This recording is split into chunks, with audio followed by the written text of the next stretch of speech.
and welcome to the 3D Blu-ray Bunker. This is a place for us die-hard fans of 3D where we look exclusively at 3D Blu-rays, not to review the film itself, but to have a close-up look at the film's 3D with some thoughts about how well it works.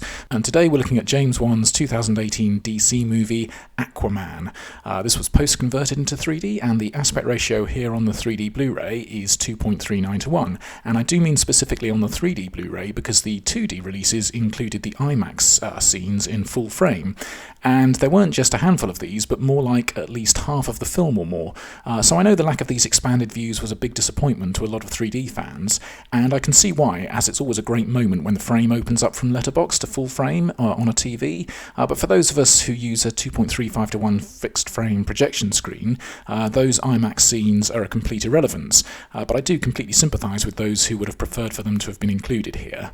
And as a quick aside, whilst a lot of film lovers think of 3D as a gimmick, for my money, switching aspect ratios is much more worthy of that description, and just because Christopher Nolan's a respected director doesn't make it a good idea in my book. So this was a bit of a controversial release, and the film would have to go some with the quality of its 3D to win back respect from those who felt let down by the lack of IMAX scenes. And I'd say that the film does go some with the quality of its 3D, and then it goes some more, a lot more. This film has fathoms of depth to it, and it's a pretty sensational 3D experience. The 3D is at its most compelling in the Atlantis scenes, not just because there's a load of depth in virtually every shot, but because there's such a staggering amount of detail in all of the scenes, and everything sits in its own 3D space. The visuals here are overwhelmingly detailed, and I do think that the more detail an image contains, then the more impressive it can look in 3D. And these aren't just the odd money shots here and there, but the film is rammed with these astonishing underwater scenes. As well as being filled with far more detail than you can hope to drink in on one viewing, and having strong 3D with a lot of depth stretching back into the screen, another reason I think these shots are frequently so excellent is the way the camera moves through the scene. And this is done multiple times in the film, with the camera moving into or out of the view. They're very steady camera moves, and the camera's moving through and over stuff, lots of stuff, so it's not just empty space. So the already excellent 3D composition is made to look even better, the way they move the camera through it. And it's not just the huge Atlantean vistas, but it's done on a tiny scale too, like the shot here when he has to look through the view through a bottle into the distance. So that view through the bottle is a nice example of how it's not just the massive eye-candy Atlantis shots where the 3D excels, but in smaller stuff too. And there's a great shot where Nicole Kidman is behind a fish tank here, where even though there isn't much more than maybe a foot from the camera to her, there's plenty of depth in this view. And I especially like it as a few minutes later we get a similar view, but on a much larger scale, and this time we're looking from behind the glass towards a young Arthur, and the tank's glass effectively becomes the screen, with the kid beyond it, and the fish popping out in front of it. And because this is a straightforward, good time, fun film, it seems to be entirely appropriate that it's filled with plenty of good time, fun 3D. So they don't shy away from some obvious stuff like thrusting tridents out of the screen a few times. Whilst brief, these are held in place for long enough to feel the effect. Same kind of thing with these underwater laser beam things, which pop a good long way out of the screen too. Although there are some laser sights we see where they maybe don't give them a chance to come out of the screen in a way you might hope. There are some guns to pop out, like here, even if it's not framed brilliantly for 3D, with it breaking the bottom of the screen. And by the way, this wasn't one of the scenes that opened up into IMAX, so it's not as if there was a potentially better framed version of it. There are some more brief moments of pop out which are maybe a bit too brief, like this pipe that's just been stuck into someone, but you feel it pop out, if not fully seeing it. I think it was in Parasite, not the Oscar-winning Korean film Parasite, but the schlocky 3D film from the 80s, where a pipe stuck out of the screen. And whilst this shot's probably not referencing that, when you look at some of the spectacular underwater views here, you can't help but make the undeniably obvious comparison with the look of the most famous 3D film of them all. It really does look a little bit like an underwater Pandora.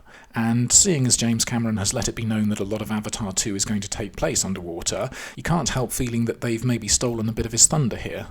There's a moment when Aquaman, or Aqua Boy as he is at the time, is swimming amongst some dolphins, and he shouts out, "This is awesome!" And you can't help but thinking, absolutely bloody right it is.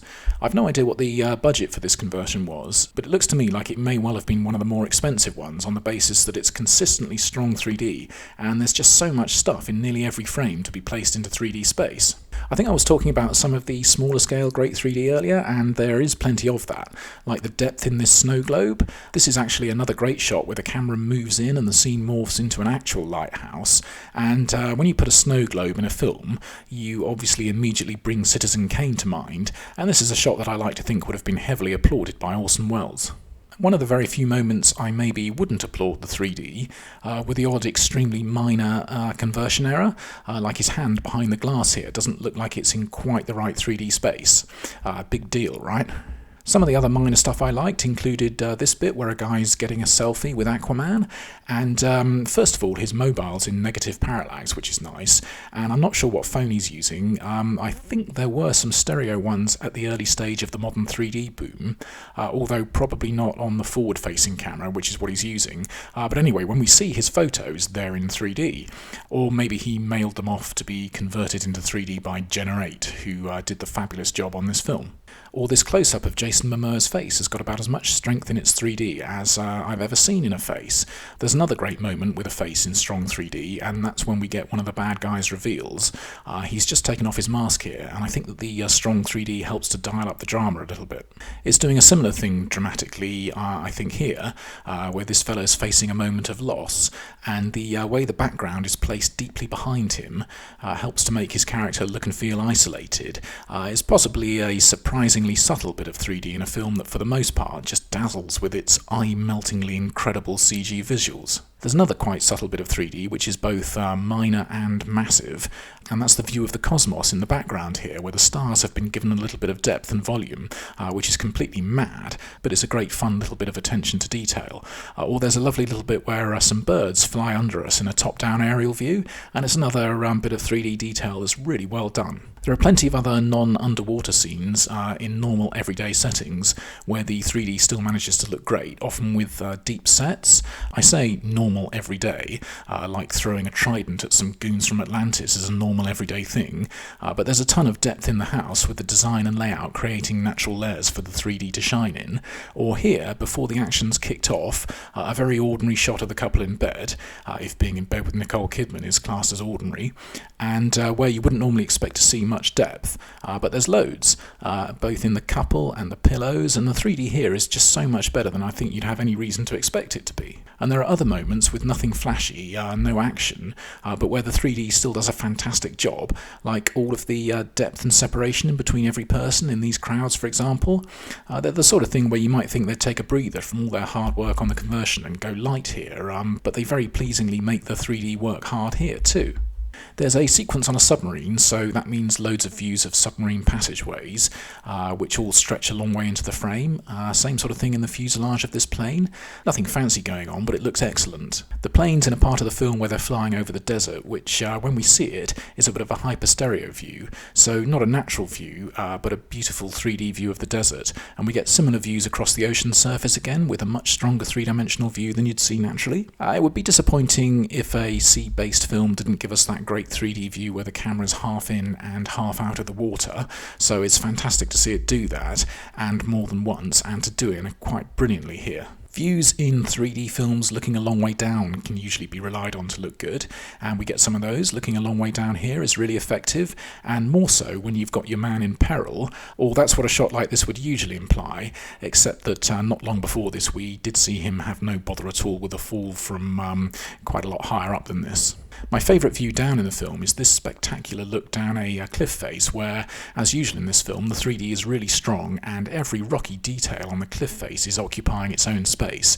And then we see them closer up, diving off it, and Amber Heard on the right of the screen there is popping out of the screen, and the camera follows them down the side of the cliff, and this is awesome 3D. The film uses some of cinema's standard tools like slow motion, and slow motion and 3D really go hand in hand. So the various times we get slow-mo here, it looks very good, especially with debris blasting out towards us. I assume that most of this blast is probably digital rather than high-speed photography. I don't know, but it looks excellent. Another piece of slow motion is when this big exploding bullet is fired. It's a perfectly good 3D shot, but I can't help feeling that it was maybe an opportunity missed to fire it towards the camera and out of the screen.